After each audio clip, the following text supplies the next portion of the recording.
It's me again, Helen with Valley Viewfinders Camera Club, and I'm here today to show you how to resize in Paint.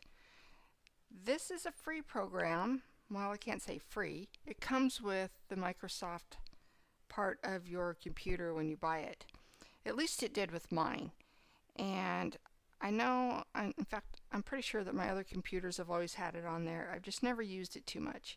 But I find that for this particular instance, for some of us that don't have Photoshop or Lightroom, and we want to get these up on our website for people to view, this is a perfect program to do that in. So I want to remind you to use your images that have already been copied or duplicated so that you're not using the originals. And let's go ahead and get started.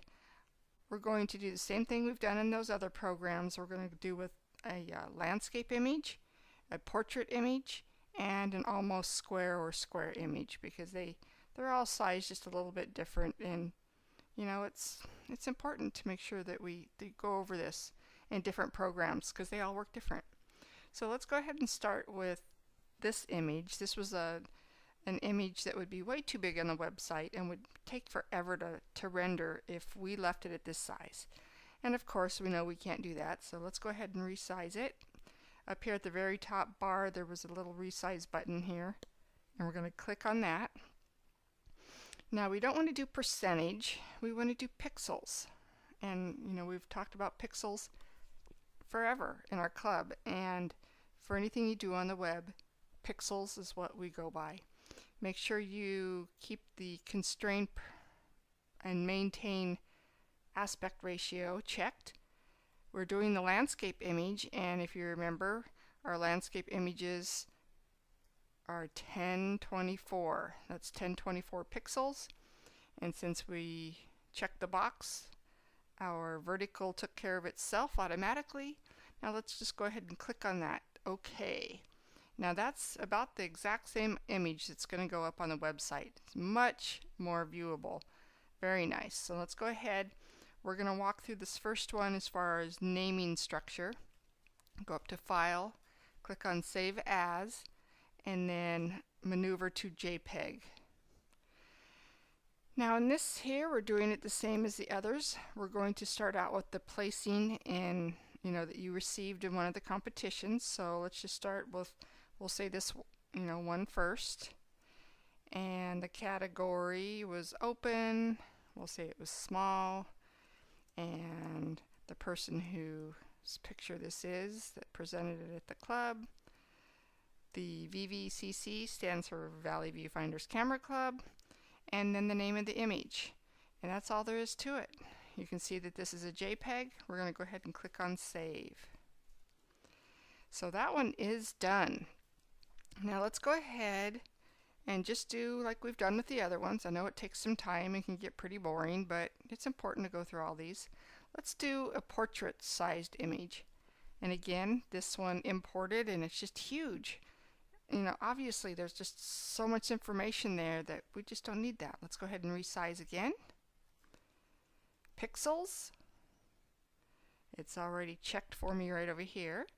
And on this one, we always want to start, on these portrait images, we want to start with the vertical. And we're going to resize to 768 because that seems to be just perfect for viewing on our websites or on the web. And go ahead and click on OK. That's simple. And again, save it just like you have the other file formats. Just change a few, little characters about it, JPEG, and put it in the file you're going to, or the folder that you're going to have all your images saved in for emailing, or for February prints or March prints, however you do it. And I'm not going to go ahead and go through this again just because we've done it now in 2 or 3 videos. I think you're getting the idea.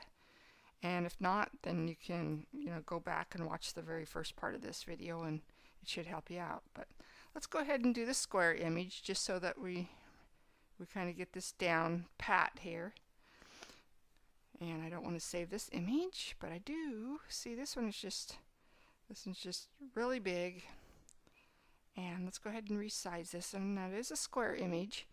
And on our square images, we really are concerned about how it's going to fit in there vertically. So let's go ahead and put in 768. It's always 768. And it can be smaller if you want it to, but you know, personally I want my image as big as I can possibly get it on the screen without being too big. And click on OK. That's simple. That is the exact same size as it would be viewed online. Much better than tiny little image. So again, File, Save As, JPEG, rename it, same file format, and you're done. So that is pretty much it. I hope these videos have been helping you out and help you make sense of how we go about resizing images in different programs. They're all different. They all take some time to learn, and if you're like me, I get frustrated, and so I just decided that, you know what, we need a couple of these videos to help our members in our clubs. So, you know, no matter who's watching this, I hope you've got something from it. Please don't hesitate to leave questions or comments. You know, we all learn from each other, and I definitely believe in sharing knowledge. So I hope you do too. Please subscribe to our channel so that we can keep you informed of any new videos going up. And once again, thanks for watching.